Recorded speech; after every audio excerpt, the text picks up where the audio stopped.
اهلا اهلا. تعالوا النهارده نعمل احلى واجمل مكرونه بيتزا، سهله وبسيطه وسريعه. الطبق ده ما بياخدش منك اي مجهود، بجد بجد تحفه خطير وبيطلع طعمه خرافي. عايزه اقول لكم اللي الطبق ده العشق، سهل وبسيط ومش هياخد منك اي توقيت. يلا بينا النهارده نبتدي، بس قبل ما نبتدي نصلي على سيدنا محمد ونقول بسم الله. واللي لسه ما يعرفنيش، انا مطبخ ست هانم. لايك وشير وسبسكرايب عشان يوصل لكم كل جديد. ويلا بينا نبدأ الفيديو بتاعنا ونقول بسم الله. يلا بينا نقول المكونات بتاعتنا السهلة البسيطة اللي انا قلت لكم، وهقول لكم كمان البدايل. يعني لو مفيش ده هنحط ده، خلاص. طيب انا النهارده معايا سجق، طب لو ما عندكش سجق هحط بسطرمة، طب لو ما عندكيش بسطرمة حطي حبة لحمة مفرومة، طب لو ما عندكيش لحمة مفرومة حطي سوسيس. سهلة اهو. الخطوات دي سهلة، المكرونة البيتزا سهلة وبسيطة جدا جدا. على فكرة انا بحبها جدا جدا بالبسطرمة، بتبقى خطيرة. هنا انا خلصت تقطيع السجق، تمام. طيب بعد ما هقطع السجق انا دلوقتي هحط كمان خضار مع المكرونة اللي انا هعملها، يعني هي وجبة كاملة متكاملة. جبت طماطم، عندي 5 حبات من الطماطم. بصوا، هي الاكلة دي بتبقى زيادة الطماطم فيها بتخليها جميلة، لان انا كده ولا كده بحط طماطم وبحط صلصة. خلاص، قطعتها بالشكل اللي انتوا شايفينه ده مكعبات صغيرة كده. كده ولا كده انا هخليها تستوى مع الاكل، خلاص. وكمان هحط فلفل الوان.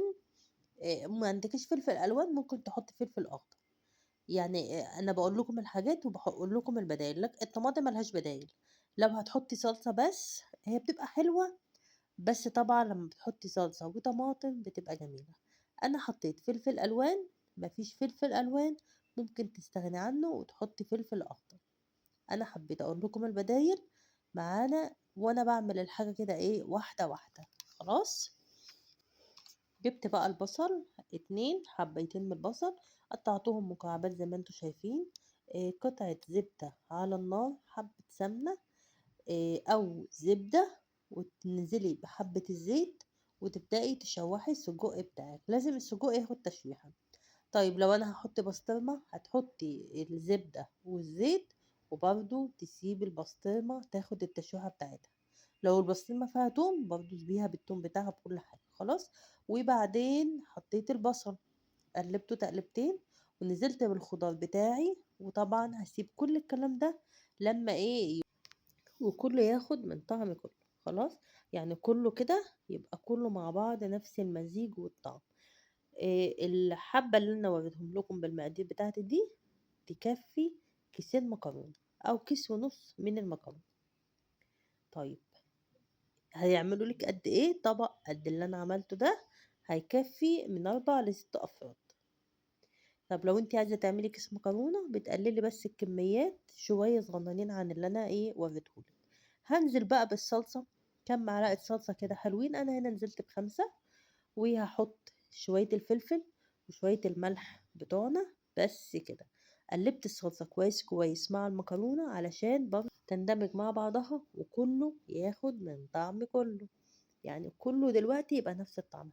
في الحبة دول انا كنت حاطة البوليان يغلي شوية من مية، وحطيت عليها المية المغلية بعد ما انا قلبت التقليبة الحلوة التمام. وبس كده.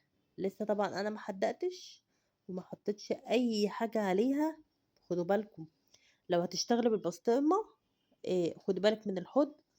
ليه؟ لان البسطرمة بتبقى حادقة شوية. ممكن تحطي زيتون يعني، بس انا كان عندي زيتون بس كان الزيتون اللي عندي حادق. ممكن في الوصفة دي تحطي زيتون، ممكن في الوصفة دي تحطي مشروم. هتحطي مشروم مع السجق والبصل، هتسيبيهم تقلبيهم كويس كويس مع بعضهم، وتسيبيهم يستووا خالص. وهتنزلي بالمية وهتسيبيها تبقبق بقى كده مع نفسها وبس. وبعد كده تلاقي الشكل التحفة الجميل خالص ده. حطي بقى موتزاريلا على الوش، حطي في الفرن. عايزة تحطيها كده زي ما انا عملت بتبقى برضو خطيرة، كله زي بعضه. وفي النهاية بتطلع احلى واجمل مكرونة بيتزا، سهلة وبسيطة، طعمها حكاية منجزة. ما عندكيش أفكار للأكل، ما عندكيش حاجة تعرفي تعمليها، دماغِك مشتتة هاعمل إيه النهارده، اعملي الطبخة التحفة دي، وما تاخدش وقت في المطبخ خالص، خالص، خالص، هي يا دوبك تقطيع الخضار. شايفين الطعامة والحلاوة؟ تحفة جدًا، جدًا. اوعدوني اللي انتم لازم تجربوا الوصفة الخطيرة دي.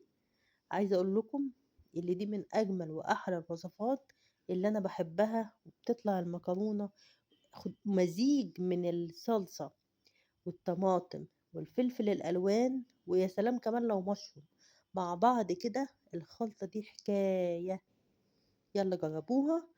بعد ما تجربوها اكتبوا لي بقى في التعليقات، ادعوا لي دعوة حلوة. ويلا بقى لو ما تعرفونيش، المطبخ ست هانم، لايك وشير وسبسكرايب عشان يوصل لكم كل جديد. واشوفكم على خير في الفيديو الجاي. مع السلامة.